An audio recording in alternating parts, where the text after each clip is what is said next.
नमस्कार दोस्तों। चाणक्य ने एक बार कहा था कि दुनिया में कोई भी देश किसी देश का परमानेंट न तो दुश्मन होता है, न ही दोस्त होता है। केवल स्वार्थ होता है जो उसे बदलने के लिए मजबूर करता है। जो दुश्मन है हो सकता है कुछ दिन में मित्र बन जाए, और जो मित्र है हो सकता है केवल कुछ ही क्षण में दुश्मन बन जाए। अपने अपने स्वार्थ पे सब काम करता है। इसलिए जियो पॉलिटिक्स में ये कहीं मत बोलना कि भैया ये तो हमारा परम दुश्मन है और ये हमारा परम मित्र है, उसके लिए हम जान देंगे। ऐसा बिल्कुल नहीं है, कुछ भी हो सकता है। और दोस्तों ये आज साबित भी हो रहा है।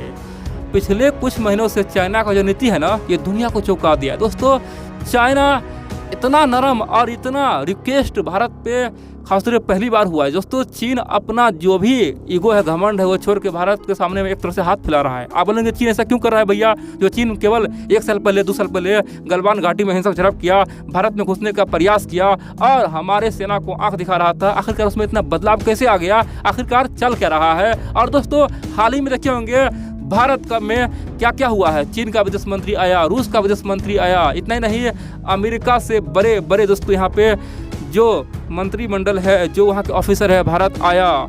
इतना ही नहीं दोस्तों, भारत में नेपाल के पीएम का दौरा हुआ। इतना ही नहीं, हाल ही में भारत सरकार श्रीलंका को बचाने के लिए क्या क्या नहीं किया।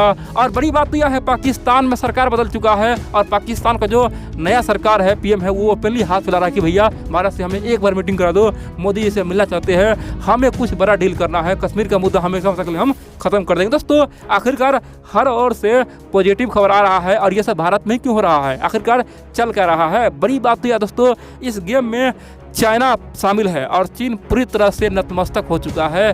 बताऊंगा आखिरकार चीन को क्या स्वार्थ है और चीन क्या चाहता है, और क्या हमें अब की बार चीन पे भरोसा करना चाहिए?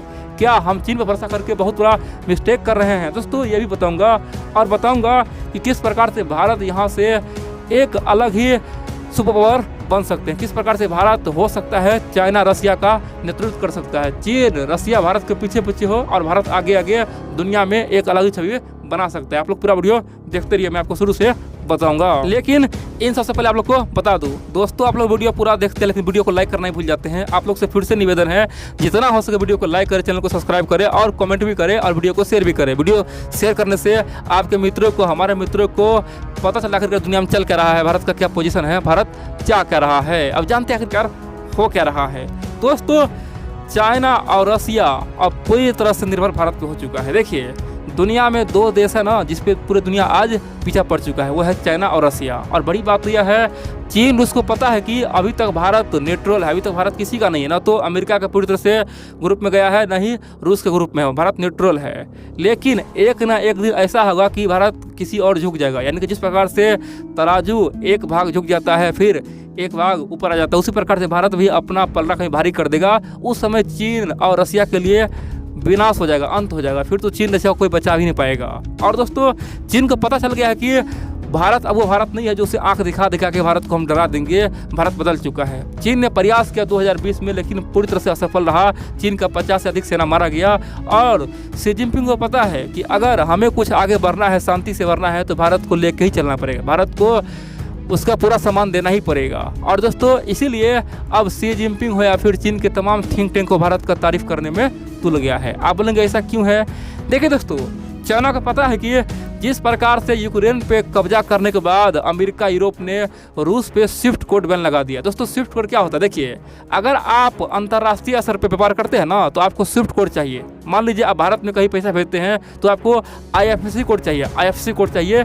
लेकिन अगर हम भारत से चाइना भेज रहे पैसा तो स्विफ्ट कोड चाहिए। दोस्तों स्विफ्ट कोड अमेरिका का एक पेमेंट सिस्टम है और अमेरिका उसी को देता है जो उसका दोस्त है। और बड़ी बात तो यह है, हाल ही में रूस को स्विफ्ट कोड से निकाल दिया है। अब रूस का अर्थव्यवस्था चौपट करने के लिए बहुत बड़ा खास तौर पे ये टोटका है, तरीका है। लेकिन बड़ी बात तो यह दोस्तों, शुक्र है कि रसिया का GDP उतना हाई नहीं है, उसका व्यापार उतना बड़ा नहीं है जो रूस को बड़ा नुकसान हो। लेकिन अगर यही चीज़ चाइना पे लागू हो जाए, अगर चाइना का जो स्विफ्ट कोड है वो बैन हो जाए, दोस्तों चीन हमेशा हमेशा के लिए चौपट हो जाए। जिस चीन का GDP आज 15 से 16 ट्रिलियन डॉलर है, रातों रात धराशायी हो जाएगा। चीन का अर्थव्यवस्था, चीन का बड़े बड़े मार्केट, चीन का व्यापार सब चौपट हो जाएगा।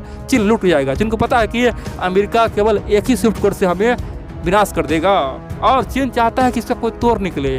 और चीन पिछले 3-4 सालों से एक ऑफर दे रहा है कि क्यों ना हमारा जो करेंसी है युआन को यूज किया जाए दुनिया भर में। लेकिन दोस्तों युआन को कोई भरोसा नहीं करता, ना तो रूस उसे मानने के लिए तैयार है, नहीं भारत और नहीं दुनिया। बोला भैया ये तो कम्युनिस्ट चाइना है, कुछ भी कर सकता है। हाँ, भारत में सबको यकीन है, लेकिन बड़ी बात तो यह है भारत चाहता है कि अमेरिका के खिलाफ ना जाए। भारत चाहता है कि हमें अमेरिका के खिलाफ जाना नहीं है भैया, डॉलर से हमें कोई समस्या नहीं है, स्विफ्ट कोड हमें निकालेगा नहीं, तो हम क्यों अलग ही रास्ता चुने, हमें तो शांति से चलने दो। लेकिन पिछले कई सालों से रसिया और चाइना भारत को बोल रहा है कि नहीं, आप हमारे साथ आइए, हम लोग मिलकर एक अलग करेंसी बना देंगे। लेकिन जब भारत नहीं माना तो दोस्तों अंत में चाइना और रसिया ने एक तरकीब निकाला। उन्होंने सोचा कि क्यों ना हम ब्रिक्स का जो मेंबर है उसी को एक ब्रिक्स पेमेंट सिस्टम बना दें। दोस्तों ब्रिक्स में 5 कंट्री है, चाइना, रसिया, भारत, ब्राज़ील और साउथ अफ्रीका।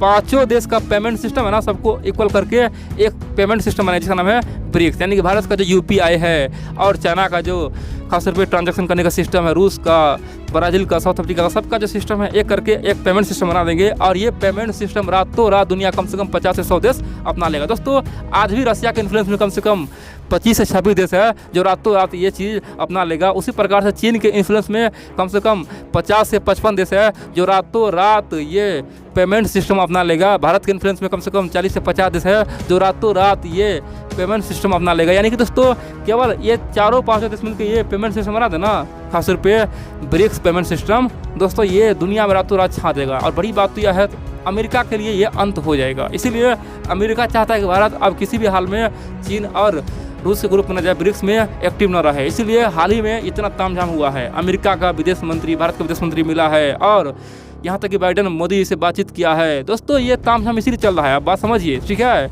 और चाइना भी चाहता है कि भारत हमारे यहाँ आए और ब्रिक्स पेमेंट सिस्टम का उद्घाटन करे। अब यहाँ पे कई सारे मित्र बोलेंगे तो क्या चीन बदल गया है? दोस्तों चीन खुद नहीं बदला है, उसे मजबूरी में बदलना पड़ा है। देखिए जिस प्रकार से नेपाल में केपी ओली का सरकार चला गया, दोस्तों कम्युनिज्म वहाँ पे ख़त्म हो गया है, अभी वहाँ पे कांग्रेस का सरकार है, देबुआ का सरकार है। जिस प्रकार से श्रीलंका में दोस्तों तबाही आया हुआ है, वहाँ पे संकट आया हुआ है, लोग खाने के लिए तरस रहा है।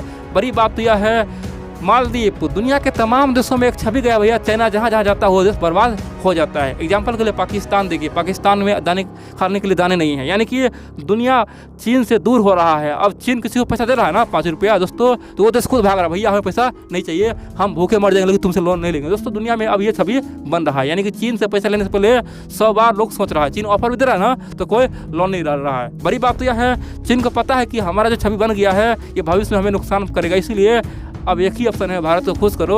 और भारत के पीछे पीछे चलेंगे ना तो दुनिया हम पे यकीन करेगा कि देखो भैया भारत भी चीन के साथ है, तो कोई समस्या नहीं है। और इसलिए चीन चाहता है कि ब्रिक्स दुनिया का सबसे पावरफुल ग्रुप बन जाए। दोस्तों चीन चाहता है कि ब्रिक्स दुनिया के लिए एक बड़ा मोर्चा खोल दे और दुनिया ब्रिक्स के पीछे पीछे घूमे। और जिस प्रकार से G7 है ना, G7 को रिप्लेस कर दे और ब्रिक्स तहलका मचा दे। चीन का दोस्तों ये मानना है। और बड़ी बात तो यह है चीन के साथ यहाँ पे रसिया भी एक्टिव है। देखिए रसिया को पता है कि भारत जितना हमारे समर्थन में आएगा उतना ही हमारे लिए बेहतर है। देखिए दोस्तों भारत का उपयोग किया जा रहा है सब केवल नाम के लिए। देखिए भारत जिस ग्रुप में होगा ना उस ग्रुप का नाम बेहतरीन होगा। क्या बोलेगा पता है? देखो भैया दुनिया का सबसे बड़ा लोकतंत्र, जहाँ पे लोकतंत्र का मंदिर कहा जाता है, वो देश हमारे समर्थन में है, तो फिर दोस्तों दुनिया में ऑटोमेटिक लोग उस ग्रुप करना शुरू कर देगा। इसलिए भारत को सब चाहता है। और बड़ी बात तो यह है भारत भविष्य में कुछ भी कर सकता है। ये नहीं कि भारत अमेरिका के रास्ते जाएगा, दोस्तों ऐसा बिल्कुल नहीं है। अगर चाइना सचमुच में दोस्ती चाहता है तो सबसे पहले तो भारत और चीन के बीच में जो विवाद है ज़मीन का वो ख़त्म कर दे। और दोस्तों चीन चाहता है कि ये बहुत जल्द ये ज़मीनी विवाद ख़त्म हो जाए। दोस्तों जिस दिन भारत और चीन के बीच में ये जो बाउंड्री लाइन है ना वो तय हो जाएगा ना, देखेंगे एशिया के लिए वो ऐतिहासिक दिन होगा। और दोस्तों देखेंगे यूरोप अमेरिका का पावर रातों रात एशिया में शिफ्ट हो जाएगा। इसीलिए रसिया पूरा फोकस कर दिया है, पूरा जान लगा दिया है कि जल्द से जल्द भारत और चीन के बीच में ये जो बॉर्डर सीमा का जो विवाद है वो ख़त्म हो जाए, यहाँ पे एक फेंसिंग लग जाए, एक तार लग जाए और हमेशा हमेशा के लिए बॉर्डर परमानेंट हो जाए। और दोस्तों अगर ऐसा हो जाता है ना तो समझेंगे चाइना रसिया हमेशा हमेशा के लिए मित्र हो सकता है। दोस्तों ऐसा बिल्कुल नहीं है कि हम लोग हमेशा दुश्मन रहेंगे। देखिए दुनिया में कुछ भी होता है ना उसके पीछे बहुत बड़ा स्वार्थ होता है। चीन का पहले स्वार्थ था कि भारत को झुका के रखे, लेकिन अब वो समझ चुका है कि भारत उतना कमज़ोर नहीं है। जब अमेरिका जैसा देश नतमस्तक है, रसिया जैसा देश नतमस्तक है, तो हम किस खेत का मूल्य है। दोस्तों इसीलिए चीन भी अब अपना जो गियर है वो बदल रहा है और धीरे धीरे भारत का पावर को अपना रहा है, भारत को मान सम्मान देने में लगा हुआ है और भारत से शांति का उम्मीद अब कर रहा है।